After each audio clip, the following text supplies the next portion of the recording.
ರಾಷ್ಟ್ರ ಅಂತಾರಾಷ್ಟ್ರ ಮಟ್ಟದಲ್ಲಿ ಹೆಸರಾಗಿ ರಾಜ್ಯ ರಾಷ್ಟ್ರ ಪ್ರಶಸ್ತಿಗಳನ್ನ ತಮ್ಮದಾಗಿಸಿಕೊಂಡಿದ್ದಾರೆ. ಇದೀಗ ಇವರು ಜನಪದವನ್ನ ಕುರಿತಂತೆ ಕೆಲವು ಮಾತುಗಳನ್ನಾಡಲಿದ್ದಾರೆ. ಕೆಲಸಗಳನ್ನು ಮಾಡಿ ಜಾನಪದ ಎಸ್ ಬಾಲಾಜಿಯವರು ಕರ್ನಾಟಕ ರಾಜ್ಯಾಧ್ಯಕ್ಷರು, ಆತ್ಮೀಯರು ಹಲವಾರು ಕಾರ್ಯಕ್ರಮಗಳನ್ನು ಮಾಡಿ ಕರ್ನಾಟಕ ಮೂಲೆ ಮೂಲೆಯಾದ್ಯಂತ ಕರ್ನಾಟಕ ವಿಸ್ತೀರ್ಣ ಕಾಸರಗೋಡು ಟು ಬೀದರ್ವರೆಗೂ 750 ಕಿಲೋಮೀಟರ್, ಕಾರವಾರ ಟು ಕೋಲಾರವರೆಗೂ 400 ಕಿಲೋಮೀಟರ್, ಇಲ್ಲಿ ಬರುವ 236 ತಾಲೂಕುಗಳಲ್ಲಿ ಸುಮಾರು 29,341 ಹಳ್ಳಿಗಳಲ್ಲಿ ಜಾನಪದ ಸೊಗಡನ್ನ ಎತ್ತಿ ಹಿಡಿದು ಕರ್ನಾಟಕದ ಎಲ್ಲ ಜನತೆಗೆ ತೋರಿಸಿದ ಮಹನೀಯರಲ್ಲಿ ಶ್ರೀ ಎಸ್ ಬಾಲಾಜಿಯವರು. ಮೂರನೇದಾಗಿ ಇವರಿಗೆ ಬೆಂಗಳೂರು ಬಸವಣ್ಣ ಅಂತಾನೆ ಹೇಳ್ಬೋದು. ರಿಯಾಜ್ ಭಾಷೆ ಅವರು ಇವ್ರು ಎಲ್ಲಿ ಓದ್ತಿರೋ ವಚನಗಳು ಸೂಪರ್ ಆಗಿರೋ ವಚನ. ನೀವು ನೋಡಿರ್ಬೋದು ಇವತ್ತು ವಚನಗಳು ಏನ್ ಕಾರ್ಯಕ್ರಮ ಮಾಡಿದ್ರು ನಿಜವಾಗೇ ಮಾಡ್ತಾರೆ. ಈ ಕಾರ್ಯಕ್ರಮ ಮಾಡೋದ್ರಲ್ಲಿ ಈ ಹೋದ ತಿಂಗಳಲ್ಲಿ ನಾವು ಒಂದು ಕಾರ್ಯಕ್ರಮದಲ್ಲಿ ಭಾಗಿಯಾಗಿದ್ದೆ. ಆ ಕಾರ್ಯಕ್ರಮದಲ್ಲಿ ಭಾಗಿಯಾದಾಗ ನಮ್ಮ ಡಾಕ್ಟರ್ ರಿಯಾಜ್ ಪಾಟೀಲ್ ಅವರು ಅವ್ರ ಆಟಿಟ್ಯೂಡ್ ನೋಡಿದ್ರೆ 24 ಗಂಟೆಯನ್ನು ಜನಪದ ಕೆಲಸ ಮಾಡ್ತವ್ರೆ ಅನ್ನೋದನ್ನ ಆಟಿಟ್ಯೂಡ್ ಇದೆ. ಅವರಿಗೆ ನನ್ನ ನಮಸ್ಕಾರಗಳು. ಮತ್ತು ಮಾನ್ಯ ಅಧ್ಯಕ್ಷರು,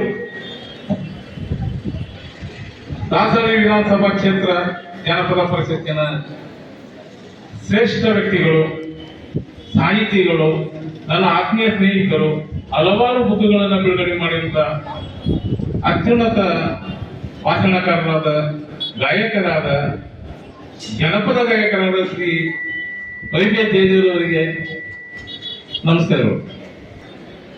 ಜ್ಞಾನವನ್ನು ಹೊಂದಿರುವಂತಹ ನನ್ನ ಆತ್ಮೀಯ ಬಂಧುಗಳು, ಪತ್ರಿಕಾ ಮಾಧ್ಯಮದ ಸ್ನೇಹಿತರು, ದಾಸರಳ್ಳಿ ಪತ್ರಿಕಾ ಮಾಧ್ಯಮದ ಬಳಗ, ಎಲ್ಲರೂ ಸಂಸ್ಕಾರವನ್ನು ತಿಳಿದು ತೋರಿಸ್ತಾ ಇರೋದು ನಾವು ನೋಡ್ತಾ ಇದ್ದೀವಿ. ಅವರೆಲ್ಲರೂ ಇಲ್ಲಿ ಬಂದಿದ್ದಾರೆ, ಅವರಿಗೂ ನನ್ನ ನಮಸ್ಕಾರಗಳು. ಮಕ್ಕಳೇ, ನಾವು ಮಕ್ಕಳಾಗಿದ್ದವ್ರೆ.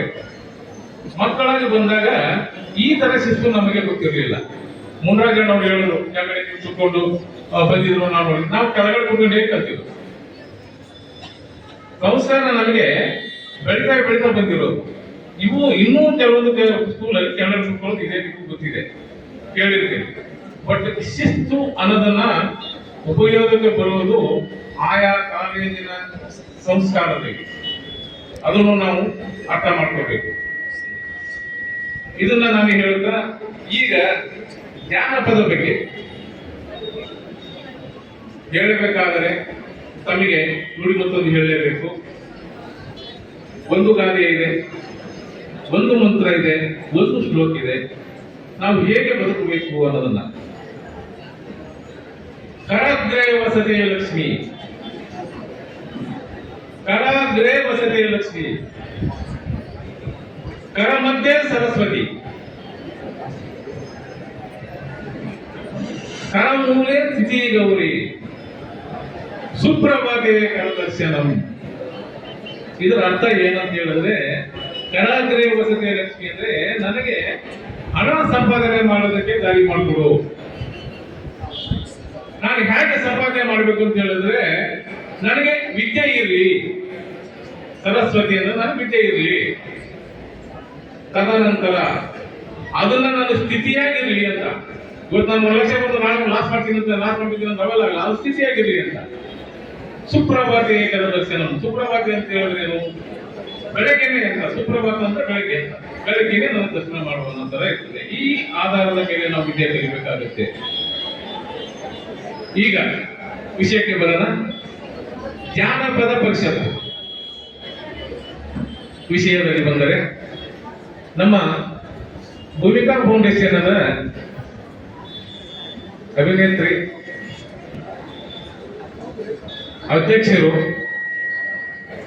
ಶ್ರೀಮತಿ ಲತಾ ಕುಂದಗಿರಿ ಅವರು ಹೆಣ್ಣು ಮಕ್ಕಳು ಅವರ ಆಟಿಟ್ಯೂಡು, ಅವರ ಆಕ್ಟಿವ್, ಅವ್ರನ್ನ ರೀತಿ ನೀತಿಗಳನ್ನ ಕಲ್ತ್ಕೊಂಡ್ರೆ ಅವ್ರ ಲೈಫ್ ಪೂರ್ತಿ ಚೆನ್ನಾಗಿರ್ಬೋದು ಅನ್ನೋ ಭಾವನೆ ನಮಗೂ ಇದೆ, ಹೆಣ್ಮಕ್ಳಿಗೂ ಇದೆ. ಅವರಿಗೆ ನಮ್ಮ ನಮಸ್ಕಾರಗಳು. ಈಗ ವಿಷಯ, ಪ್ರಾಚೀನ ಕಾಲದಿಂದ ಬಂದಂತಹ ಜನಪದ ಸೌರಭನ ಯಾವ ಲೇವಲಿಗೆ ಇವತ್ತು ಹೋಗಿದೆ ಅಂತ ಹೇಳಿದ್ರೆ, ಈ ಜಾನಪದನ ಅಂತಾರಾಷ್ಟ್ರೀಯ ಮಟ್ಟದಲ್ಲಿ ಹಲವಾರು ದೇಶಗಳಲ್ಲಿ ನಾವು ಜಾನಪದ ನೋಡ್ತಾ ಇದ್ದೀವಿ. ಒಂದು ಹಲಿಗೆ ಬೆಳೆಯೋದಾಗ್ಲಿ, ಹಾಡೋದಾಗ್ಲಿ, ಕತೆ ಹೇಳೋದಾಗ್ಲಿ ಎಲ್ಲ ಕಡೆಯೂ ಇದೆ. ಅದು ಕರ್ನಾಟಕ ಭಾಷೆಗಳನ್ನ ಎಲ್ಲಾ ಕಡೆಯೂ ಮಾಡ್ತಾ ಇದ್ದಾರೆ. ಅದು ನೀವು ನೋಡಿದ್ರಿ, ಅಮೇರಿಕ ಅಂತ ದೇಶದಲ್ಲಿ ಅಕ್ಕ ಎನ್ನುವ ಸಂಬೋಳನ ಮಾಡಿ ಅಲ್ಲಿ ಜಾನಪದನ ಹಾಡ್ತಾ ಇದ್ದಾರೆ. ಆಮೇಲೆ ಜಾನಪದ ಪದಗಳನ್ನ ಉಪಯೋಗ ಮಾಡುವುದು ಒಂದು ಶ್ರದ್ಧೆ ಭಾವನೆಯಿಂದ, ಕುಟುಂಬದ ಭಾವನೆಯಿಂದ, ಅಲ್ಲಿರುವ ಪರಿಸರ ಭಾವನೆಯಿಂದ ಸತ್ಯ ಭಾವನೆಯನ್ನ ಉಪಯೋಗ ಆಗುತ್ತೆ. ತತ್ವ ಜಾನಪದ ಅಂತ ಬರುತ್ತೆ. ತತ್ವ ಜಾನಪದ ಅಂದ್ರೆ ಏನು? ಒಂದು ಹಾಡಿದೆ,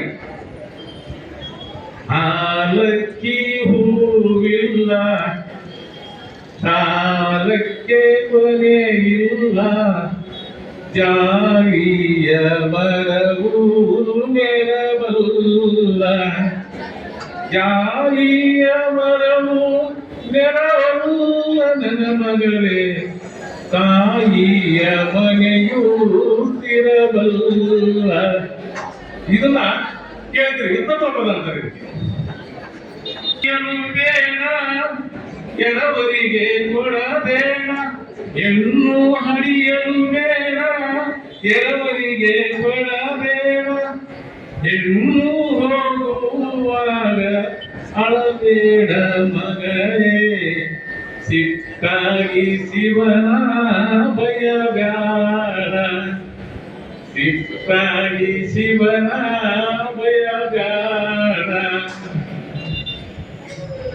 ಎಳವಾಯಿ ಎತ್ತಲ್ಲ ದಳವಾಯಿ ದೊರೆಯಲ್ಲ, ಎಳವಾಯಿ ಎತ್ತಲ್ಲ ದಳವಾಯಿ ದೊರೆಯಲ್ಲ, ಮನೆಗೆ ಬಂದಳಿಯ ಮಗನಲ್ಲ, ಮನೆಗೆ ಬಂದಳಿಯ ಮಗನಲ್ಲ ಮಗಳೇ,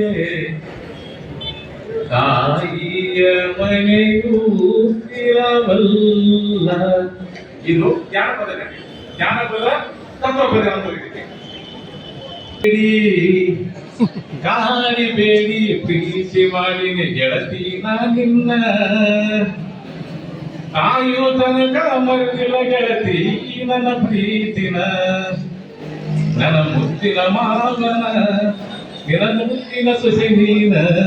ಇದು ಈಗಿನ ಜನಪದ. ತತ್ವಪದ, ಜಾನಪದ ಎಲ್ಲ ಇರುತ್ತೆ. ಆ ಪದಗಳಲ್ಲಿ ಅರ್ಥಗರ್ಭಿತವಾಗಿರ್ತವೆ. ಆಯ್ತು, ಸಾಕಷ್ಟು ಏನೋ ಬೇರೆ ಮಾತಾಡ್ಬೋದು. ಎರಡು ಹಾಡಾಯಿತು. ಇನ್ನೊಂದು ಸಣ್ಣದೊಂದು ಗುರು ಶಿಷ್ಯರ ಬಾಂಧವ್ಯ ಈ ಕಾಲೇಜಿಗೆ ಸಂಬಂಧಪಟ್ಟಂತೆ ಹೇಗಿರಬೇಕು, ತತ್ವದಾಗಿ ತತ್ವ ಜಾನಪದ ಕಡೆ ಹೇಗಿದೆ ಅಂತ ಒಂದೇ ಒಂದು ಅಂದ್ರೆ ಹೇಳ್ತೀನಿ. ಈ ಹಿಂದೆ ಪ್ರಾಚೀನ ಕಾಲದಲ್ಲಿ ತಮಗೆ ಗೊತ್ತಿರಬಹುದು, ಕಚ ದೇವಯಾನಿ ಅಂತ ಕಥೆ ಕೇಳಿದ್ವಿ. ಕಚ ದೇವಯಾನಿ ಅಂತ ಹಲವಾರು ಜನ ನೋಡಿ ಕೇಳ್ಕೊಳ್ಳಿ ಮಕ್ಕಳೇ. ಕಚ ಎನ್ನುವ ವ್ಯಕ್ತಿ ಒಬ್ಬ ಅತ್ಯಂತ ಶ್ರೇಷ್ಠ ವಿದ್ಯಾವಂತ, ಶ್ರೇಷ್ಠ ಕಲಾಗಾರ. ಈ ದೇವತೆಗಳೆಲ್ಲ ಸೇರಿ ಅವನಿಗೆ ಏನ್ ಮಾಡ್ತಾರೆ ಅಂತ ಹೇಳಿದ್ರೆ, ಇಲ್ಲ ಇದೆಲ್ಲ ನೀನು ವಿದ್ಯೆ ಕಲ್ತಿದೀಯಾ, ನೀನು ಹೋಗಿ ಸಂಜೀವಿನಿ ಮಂತ್ರ ಕಲ್ತ್ಕೊಂಡು ಬಾ ಅಂತ ಹೇಳ್ಬಿಟ್ಟು ಕಳಿಸ್ತಾರೆ ದೇವತೆಗಳು. ಯಾರ ಹತ್ರ? ಶುಕ್ರಾಚಾರ್ಯ ಅನ್ನೊಬ್ಬ ಋಷಿ ಹತ್ರ.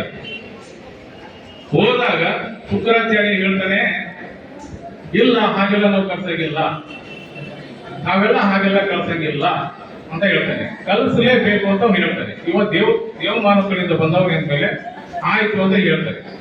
ಶುಕ್ರಾಚಾರ್ಯರು ರಾಕ್ಷಸ ಗುರುಗಳು, ದೇವಮಾನವ ಗುರುಗಳಲ್ಲ. ಆ ವ್ಯಕ್ತಿ ಒಂದು ದಿವಸ ಏನ್ ಮಾಡ್ತಾರೆ, ಆಯ್ತು ಬಾ ನನ್ನ ಆಶ್ರಮದಲ್ಲಿ ನೀನು ಇರು ಅಂತ ಹೇಳಿ ಆಶ್ರಮದಲ್ಲಿ ಇಟ್ಕೊಂಡಾಗ ಶುಕ್ರಾಚಾರ್ಯರು ಹೇಳ್ತಾರೆ, ನೀ ದನ ಮೇಯ್ಸಕ್ ಹೋಗು ಅಂತ ಹೇಳ್ತಾರೆ. ದನ ಮೇಯ್ಸಕ್ ಹೋಗು ಅಂತ ಹೇಳಿದಾಗ ಅವ್ರ ಆಶ್ರಮದಲ್ಲಿ ಎಲ್ಲಾ ಕೆಲಸನೂ ಮಾಡಿಸಿದಾಗ ಇಲ್ಲಿ ಒಂದು ಸಮಸ್ಯೆ ಆಗ್ತದೆ.